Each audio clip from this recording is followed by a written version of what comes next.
الحمدللہ رب العالمین والعاقبۃ للمتقین والصلاۃ والسلام علی خاتم النبیین۔ محترم ناظرین و سامعین، السلام علیکم ورحمۃ اللہ وبرکاتہ۔ ایک مسلمان کی حیثیت سے میں اور آپ نماز پڑھنے کی کوشش بھی کرتے ہیں اور خاص طور پر اس میں توجہ کو مرکوز کرنے اور خشوع و خضوع حاصل کرنے کی کوشش بھی کرتے ہیں، لیکن اکثر ایسا ہوتا ہے کہ نماز میں ہماری توجہ اس طرح سے قائم نہیں رہتی، نماز میں ہمیں وہ لطف نہیں آتا، وہ مزہ نہیں آتا، وہ سکون، وہ اطمینان، وہ اللہ سے ملاقات کی ایک جو تڑپ اور ایک جو کیفیت ہے وہ ہمارے پر طاری نہیں ہوتی۔ تو یہ ہم کیسے کریں کہ نماز، جیسے نبی اکرم صلی اللہ علیہ وسلم نے فرمایا کہ جعلت قرۃ عینی فی الصلاۃ، کہ میری آنکھوں کی ٹھنڈک نماز کے اندر رکھی گئی ہے۔ تو نماز کیسے میری اور آپ کی آنکھوں کی ٹھنڈک بن جائے، اور کیسے ہم ہماری ہر پریشانی اور دکھ کا جو مداوع ہے وہ نماز کے اندر ہو، اس کے لیے کچھ چند ایک ٹپس ہیں، کچھ موٹی باتیں ہیں جو اگر ہم ذہن میں رکھ لیں تو اس سے یہ ہوگا کہ ہماری نماز میں ہمیں ایک مزہ بھی آئے گا، لطف بھی آئے گا، سکون بھی ملے گا، اور اللہ تعالیٰ سے ملاقات اور گفتگو اور بات چیت کا ایک انداز بھی ہم اختیار کر پائیں گے۔ پہلی چیز جو اس سلسلے میں ہے وہ یہ ہے کہ جب ہم جو ہی اذان سنتے ہیں تو پھر وضو کے لیے جب ہم تیاری کرتے ہیں تو گویا کہ ہم یہ ذہن میں لائیں کہ جیسے ہماری کوئی پسندیدہ شخصیت ہوتی ہے، کوئی فیورٹ ہمارا فرد ہے، کوئی عالم ہے، اسکالر ہے، یا کوئی اور سوشل میڈیا کا کوئی بندہ ہے، یا اور کوئی میڈیا کا کوئی فرد ہے جو ہمارا پسندیدہ فرد ہے، تو گویا ہم اس سے ملاقات کے لیے اگر ہمیں ٹائم مل رہا ہے تو ہم اس سے ملنے جا رہے ہیں۔ تو یہاں ہم یہ تصور کریں کہ جو بادشاہوں کا بادشاہ ہے، الملک الملوک، اس سے ہماری ملاقات کا ٹائم ہے۔ اس کے بعد پھر یہ ہے کہ جب ہم نماز میں کھڑے ہو جاتے ہیں وضو کر کے تو ہم کہتے ہیں تکبیرۃ الاحرام، اللہ اکبر۔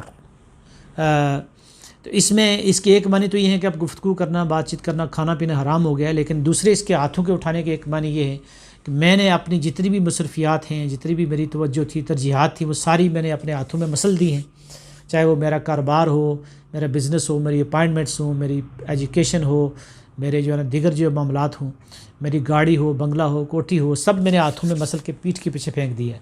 یعنی اب میرے جو جتنی بھی زندگی کی جو کام ہیں اور ترجیحات ہیں وہ اب میں نے پیچھے چھوڑ دی ہیں، اور یہ جو 10 منٹ ہیں یہ میں نے اللہ کو دے دی ہیں۔ تو اس نقطہ نظر سے جب ہم نماز پڑھیں گے تو ایک توجہ ہمیں پہلے حاصل ہوگی۔ اس کے بعد پھر جو ہم الفاظ کہتے ہیں ان الفاظ پہ بڑا غور کرنے کی ضرورت ہے۔ ہم کہتے ہیں سبحانک اللہم و بحمدک، اے اللہ تو پاک ہے اور ساری کی ساری تعریف تیرے لیے ہے۔ یہاں دراصل ہم یہ کہنا چاہ رہے ہوتے ہیں کہ اللہ تو پاک ہے ہر نقص سے، ہر کمزوری سے، ہر کسی قسم کی غلطی سے۔ یعنی اللہ تعالیٰ کو نہ نیند آتی ہے، نہ اونگ آتی ہے، نہ وہ تھکتا ہے، نہ اس کو بھوک لگتی ہے، نہ وہ بیمار ہوتا ہے، نہ وہ بوڑھا ہوتا ہے، تو نہ اس کو بیوی کی ضرورت ہے، نہ اس کو بچی کو ضرورت ہے۔ تو یہ اللہ تعالیٰ کی پاکیزگی ہم بیان کرتے ہیں، تو اس انداز سے ہم پاکیزگی بیان کریں۔ پھر ہم کہتے ہیں وہ بحمدک، ساری تعریفیں تیرے لیے ہیں اور سارے کا سارا شکر تیرے لیے ہے۔ یعنی اس دنیا میں جو بھی چیز بنائی ہے اللہ تعالیٰ نے پرفیکٹ بنائی ہے۔ سبحانک اللہم بحمدک و تبارک اسمک، تیرا نام برکت والا ہے۔ تو برکت کہتے ہیں ایسا اضافہ اور ایسی ترقی کہ جو جس کی کوئی حد نہ ہو۔ تو اللہ کے نام سے جو بھی کام اس کا آغاز ہوتا ہے اس میں برکت ہے، اس میں جو ہے نا ایک طرح کا اضافہ ہے۔ وتعالی جدک، تیری شان بڑی اونچی ہے۔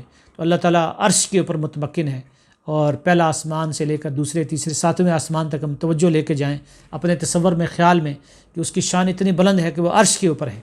وتعالی جدک ولا الہ غیرک، اور تیرے سوا کوئی الہ نہیں ہے۔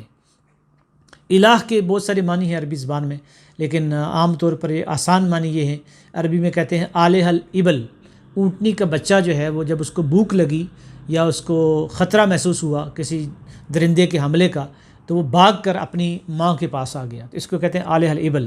تو الہ وہ ہستی ہے کہ جب مشکل ہو، پریشانی ہو، خطرہ ہو تو اس کی طرف ہم بھاگ کر جائیں۔ تو اللہ میرا اور آپ کا الہ ہے، تو ہم گویا کہ اپنی مشکلات، اپنی پریشانیوں اور دکھوں سے بچنے کے لیے اس کے دامن میں پناہ لے رہے ہیں، وہ ہمیں اپنے دامن میں سمیٹ رہا ہے۔ تو اس انداز سے ہم پڑھیں سبحانک اللہم و بحمدک و تبارک اسمک و تعالی جدک ولا الہ غیرک۔ تو یہاں سے ہی ہماری توجہ قائم ہو جائے گی۔ اس کے بعد پھر ہم جو ہے نا وہ تعوذ و تسمیہ پڑھتے ہیں، اعوذ باللہ من الشیطان الرجیم، بسم اللہ الرحمن الرحیم۔ تو اس سے بھی گویا کہ ہمیں یہ احساس ہوتا ہے کہ اللہ کے نام سے ہم آغاز کر رہے ہیں، اور پھر شیطان جو وسوسے ڈال رہا ہے اس نماز میں اس کو ڈسٹرب کرنے کے لیے، توجہ کو ہٹانے کے لیے، تو ہم اس سے بچنے کے لیے اللہ تعالیٰ کی پناہ لے رہے ہیں۔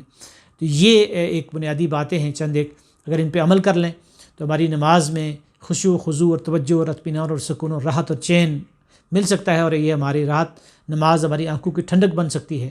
اللہ تعالیٰ سے دعا ہے کہ وہ ہمیں ایسی نماز پڑھنے کی توفیق عطا فرمائے جس میں ایک لطف ہو، مزہ ہو، ایک شوق ہو، ایک تڑپ ہو، اور اللہ سے ایک ملاقات کا ذریعہ بن جائے۔ وآخر دعوانا الحمد للہ رب العالمین۔